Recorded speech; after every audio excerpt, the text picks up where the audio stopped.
ஹல்லேலூயா. கர்த்தருடைய பரிசுத்த நாமத்திற்கு மகிமை உண்டாவதாக. இந்த புதிய நாளை காரணம் செய்த கர்த்தரை நாம் நன்றியோடு கூட ஸ்தோத்திரிப்போம். இந்த நாளிலும் கர்த்தர் நமக்கு கொடுக்கிற நல்ல வார்த்தை சங்கீதங்களின் புஸ்தகம் 107 அதிகாரம் 41 வசனம். எளியவனையோ சிறுமையினின்று எடுத்து உயர்ந்த அடைக்கலத்திலே வைத்து அவன் வம்சங்களை மந்தையை போல் ஆக்குகிறார். ஆமேன். எளியவனை உயர்த்துகிற தேவன் நம்முடைய கர்த்தராகிய இயேசு கிறிஸ்து எளியவர்கள் சிறுமையானவர்களுடைய தேவன். ஆமேன். இந்த வேளையிலும் கர்த்தர் எளியவர்களை உயர்த்துகிறாராம். இன்றைக்கு ஒருவேளை நீங்கள் ஒரு எளிமையான சூழ்நிலையில் ஒரு சிறுமையை அனுபவித்த நபர்களாய் நீங்கள் இருப்பீங்கன்னா கர்த்தர் உங்களை பார்த்து சொல்கிற வார்த்தை, உங்களை உயர்ந்த அடைக்கலத்தில் கர்த்தர் வைக்கப் போகிறார். உங்கள் மந்தையை போல் உங்களை ஆக்குகிற தேவனாய் இருக்கு. உங்கள் வம்சங்களை இன்றைக்கு ஒருவேளை நீங்கள் ஒரு சிறுமையாய் எளிமையாய் மனுஷர்களால் சொந்தங்களால் புறக்கணிக்கப்பட்ட சூழ்நிலையில் இருக்கலாம். ஆனால் கர்த்தர் உங்களுக்கு சொல்கிற வார்த்தை பாருங்கள், உங்களை உயர்ந்த அடைக்கலத்தில் வைத்து, எளியவர்களுக்கு தான் அந்த ஆசீர்வாதம். ஆமீன். உயர்ந்த அடைக்கலத்தில் வைத்து அவன் வம்சங்களை மந்தையை போல் ஆக்குறார். உங்களுடைய வம்சங்களை அவர் மந்தையை போல் ஆக்குறார். உங்களுடைய வம்சம் மந்தையை போல் ஆசீர்வதிக்கப்படும். இன்றைக்கு நீங்கள் பார்ப்பீங்கன்னா யோசேப்பினுடைய வாழ்க்கையில் அவன் ஒரு எளிமையான சூழ்நிலையில், மற்றவர்களால் மறக்கப்பட்ட ஒரு சூழ்நிலையில், அந்த சிறைச்சாலையில் அவன் கூட இருக்கிறவங்ககிட்ட சொல்கிறான்.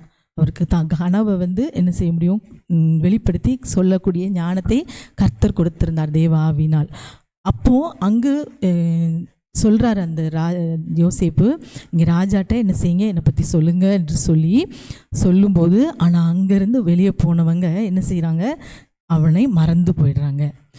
ஆனாலும் கர்த்தர் என்ன செய்கிறார், மறக்காதபடி அங்கு ஒரு பிரச்சனையை கொண்டு வருகிறார். அப்போ தான் அங்கே இருக்கிறவங்களுக்கு யோசேப்பை பற்றி தெரிய வருகிறது. மறக்காதபடி அந்த எளிமையிலிருந்து அந்த யோசேப்பை அந்த எளிமையில் அந்த சிறுமையிலிருந்து தூக்கி எடுத்து உயர்ந்த அடைக்கலத்தில் வைத்து என்ன செய்தார், அவனை பெரிய அளவில் ஆசீர்வதித்து உயர்த்தினார். அவன் யோசேப்பு ராஜாவுடைய ஸ்தானத்தில் வைத்தார் கர்த்தர். அப்படிப்பட்ட ஒரு உயர்வை கர்த்தர் கட்டளையிட்டார்.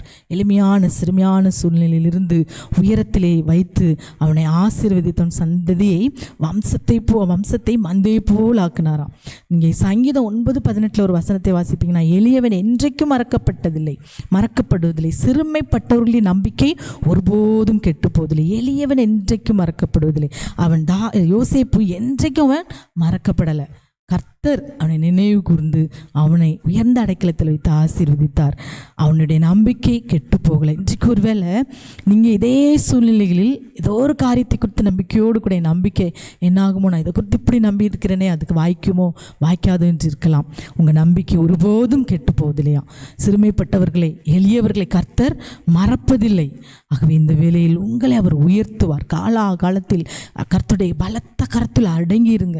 கர்த்தரை துதிங்க, பரிசுத்தமாயிருங்க. கர்த்தர் உங்களை அவர் உயர்த்துவார். அடங்கி இருக்கும்போது உயர்த்துவார். உயர்த்தப்படுவதற்கு நமக்கு தேவை பொறுமையோடு கூட கர்த்தருடைய சமூகத்தில் அடங்கிருங்க. காலாகாலத்தில் யோசேப்புக்கு அந்த காலம் வந்தபோது அவனை கர்த்தர் உயர்த்தினார். சிறைச்சாலையின் வாழ்க்கை தான்.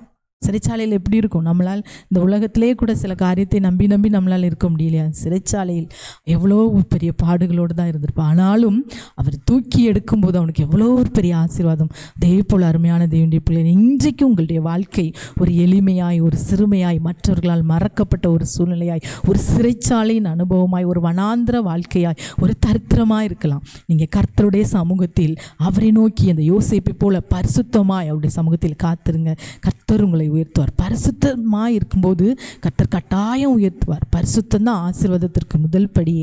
யோசேப்பு பாருங்க, பாவம் அவனை தொடர்ந்து வந்தது. ஆனாலும் தேவனுக்கு விரோதமாய் பாவம் செய்வது எப்படி என்று சொல்லி பாவத்திலே அவன் போராடி ஜெயித்தான். கர்த்தர் பாருங்க வெளியரங்கமாய் ஒரு பலனை கொடுத்தார். சாட்சி சொன்னாங்க, என்ன இப்படி பண்ணிட்டார் அப்படி. ஆனாலும் கர்த்தர் அந்த சூழ்நிலையில் அவனுக்கு அந்த தண்டனை கிடைச்சாலும் மறுபடியும் பாருங்கள் ஒரு உயர்வு தான். இன்றைக்கு ஒருவேளை நீங்கள் எப்படிப்பட்ட சூழ்நிலை இருப்பீங்கன்னா கர்த்தர் உங்களை மறக்காதபடி, சிறைச்சாலையின் வாழ்க்கையிலிருந்து யோசேப்பை தூக்கி எடுத்த கர்த்தர் உங்களையும் தூக்கி எடுத்து உங்கள் வாழ்க்கை பெரிய அளவில் மனுஷர்கள் காணும்படி, மனுஷர்கள் உங்களை உயர்த்தி வைக்கும்படி, உயர்ந்த ஸ்தானத்தில் வைக்கும்படி கர்த்தர் செய்வார். கர்த்தராலே கூடும். எளியவர்களை அவர் உயர்த்துகிற தேவனாகவே. கண்களை மூடி நாம் ஜெபிக்கலாமா? அப்பாவுமே நாங்கள் நன்றியோடு ஸ்தோத்திரிக்கிறோம். இந்த நாளில் எங்களோடு கூட சேர்ந்து ஜெபிக்கிற ஒவ்வொரு பிள்ளைகளுடைய வாழ்க்கையில் இருக்கிற எளிமை, சிறுமை, மறக்கப்பட்ட சூழ்நிலை எல்லாவற்றையும் மாற்றி உயர்ந்த அடைக்கலத்தில் வைங்கப்பா. உங்கள் பிள்ளைகளை, வம்சத்தை மந்தே போலாக்குங்க இசப்பா. உங்களுடைய வாயினால் இந்த சொன்ன வார்த்தை ஒவ்வொரு பிள்ளைகளுடைய வாயிலும் வாழ்க்கையிலும் ஆமென்றும் ஆமேன் என்றும் வெளிக்கட்டும்ப்பா. பெரிய காரியங்களை செய்யும், ஆசீர்வதியும், உயர்த்தும், மேன்மைப்படுத்தும். சகல துதி கன மகிமை உமக்கே செலுத்துகிறோம். இயேசுவின் நாமத்தில் ஜெபிக்கிறோம் நல்ல பிதாவே. ஆமேன், ஆமேன்.